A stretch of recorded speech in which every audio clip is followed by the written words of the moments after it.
Hey, what's up? I'm Mike. Jason Newstead here, and you are checking out Backstage Access, where the real show begins.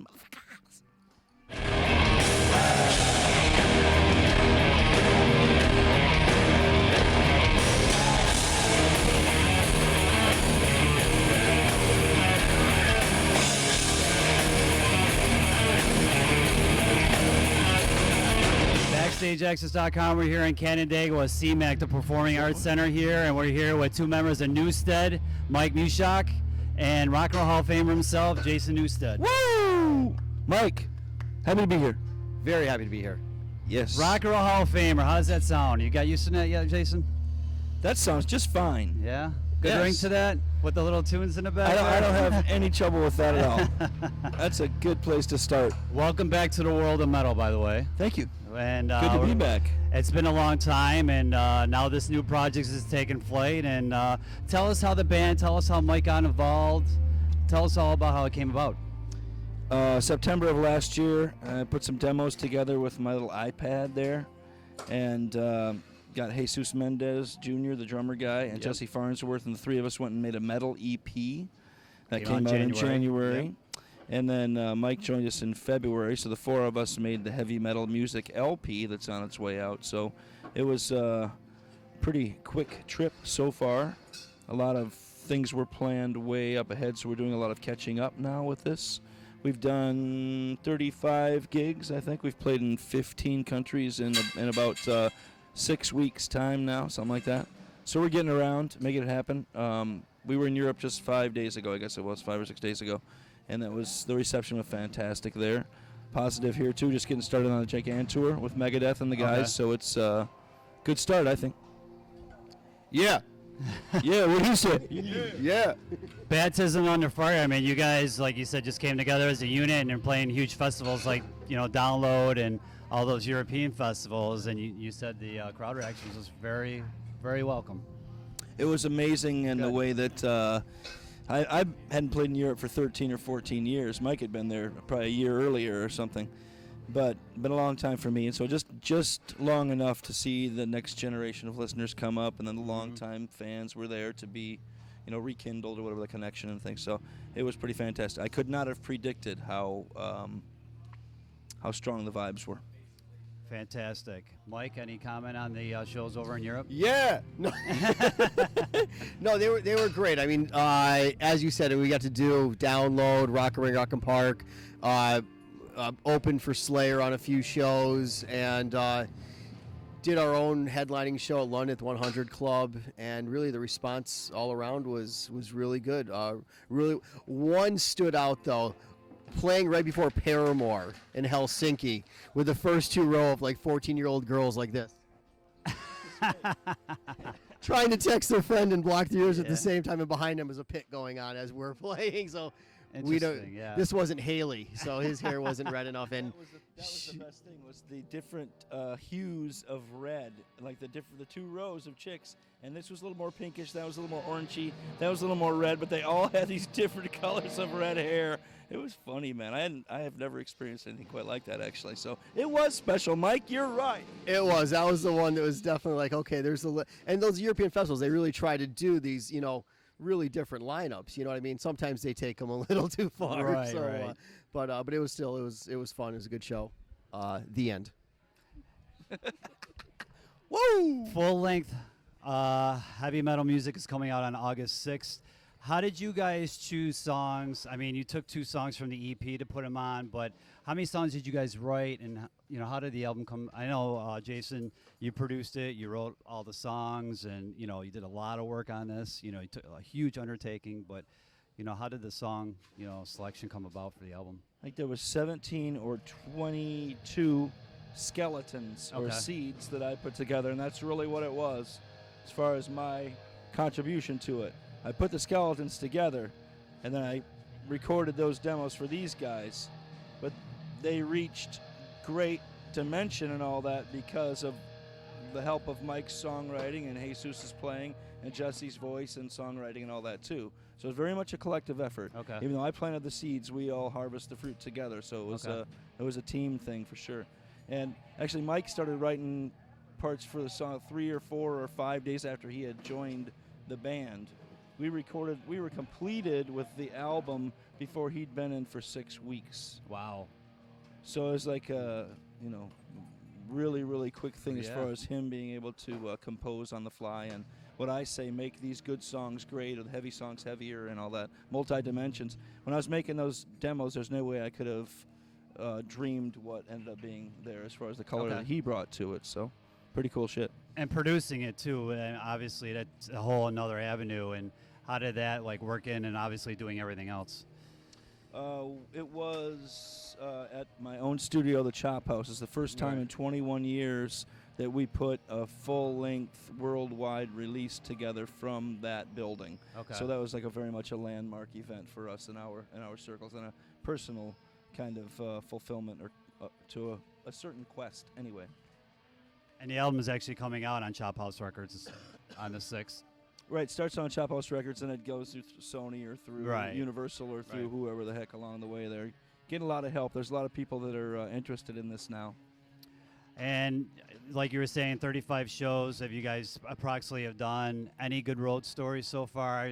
Sharing the bill with Slayer, I'm sure there's a couple. Slayer, I mean, listen, I mean, just, I think we were all, at least myself was, a little nervous, not knowing what to expect opening for Slayer. Because, I mean, listen, you've played with them for, years and years. And my other band never would have been in that position playing with Slayer. It's completely Right. different.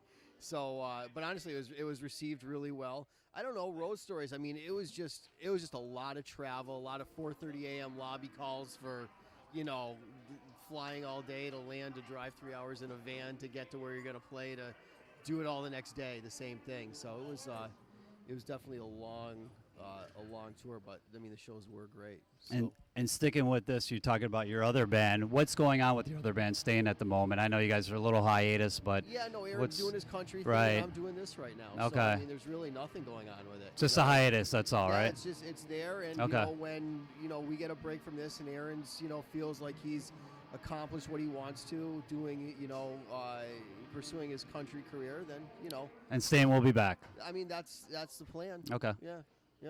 There's no timeline for it really though at this point. So. But. And how did you guys land the Gigantor, which obviously is going to be taking place in about an hour's time? How did you guys get on the bill with all these great bands? The relationship with Dave Mustaine, myself, is working on 30 years now.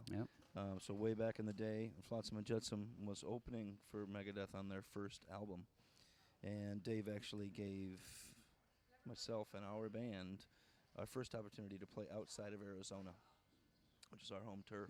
Our first show in California was opening for Megadeth in 1984 or 5 or something Yeah, like that. just a couple years So, ago. yeah, so now we're full circle all the way back around, and we're still breathing, and he has a great band that sets standards and all that, and we have a great band going. And it's just, we've always only had positive vibes, Dave and I. There's never been any kind of swoops like this of any negativity. It's always just been on the up and up.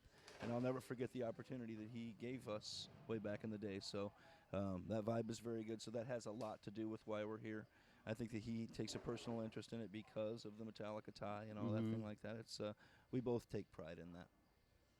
And speaking about Metallica, obviously, so much has been written over the years with your relationship. And, you've come out with a lot of interviews in the last couple of months saying how, you're just so thankful that you're back, and, you have nothing but nice things to say about the guys and your relationship with the guys. And it's all been very, very positive. And, a lot of times when somebody leaves a band of that magnitude, things have been said and stuff. But, I mean, there's really good relationship between you guys, and you got a business. You still work business-wise with those guys. I'm talking about the guys from Metallica, Yeah, obviously.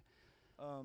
Just like any kind of divorce, and this was times 3 because the first couple of years are push and pull, and you're fighting back and throwing stones and mud and all that kind of thing till the dust settles. Now we've had 12 years or whatever for the dust to settle, and it's a way different world that we're looking at through different eyes.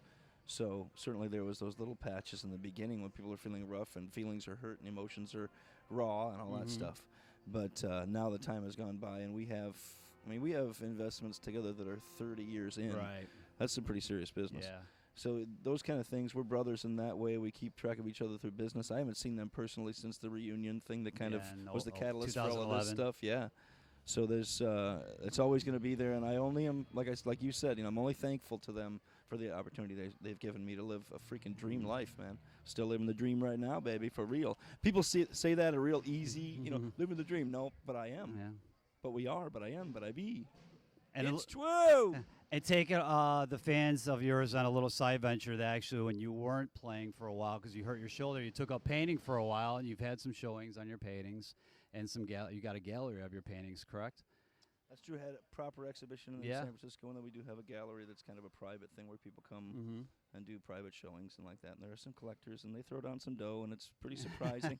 And I'm happy about it. Yeah. And it's a wonderful, wonderful outlet. It's the only thing that I feel purpose in, like music. It's the only thing I felt that strongly about, that'll keep me up for days and nights at a time and not knowing whether it's day or night, all that kind of thing. So, but it had to be.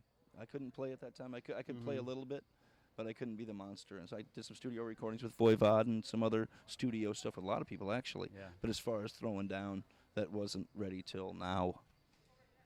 And tell us about now. What can the fans expect when they come and see Newstead? Authenticity is the word I like to use. Yeah. I think that's really the deal. Mike, you want to add to that? Yeah. No.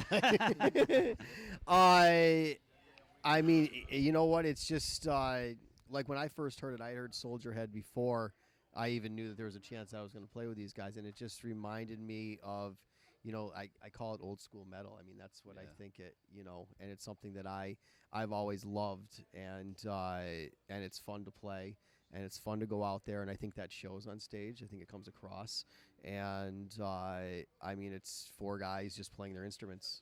That's really what it is. I mean, it's, it was my friend did a quote from a great quote from Beavis and Butthead, and I think they were watching Helmet on what for Unsung, right? And I think the quote was, "Guitars, drums, death. Somebody finally got it right."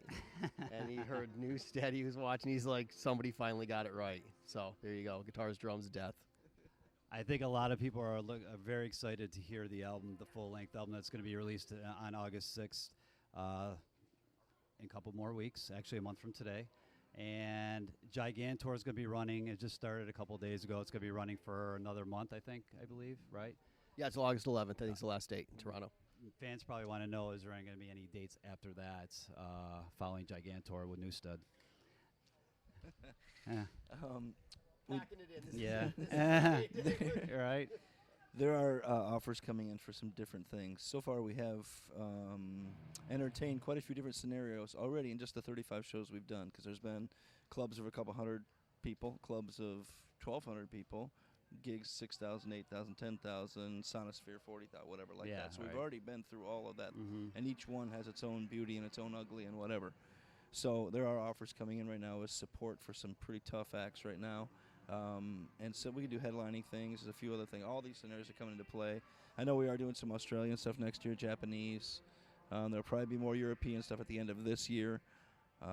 It'll keep churning, depending on how the record is received. It's really that plays a big part in it now, of course. Yeah.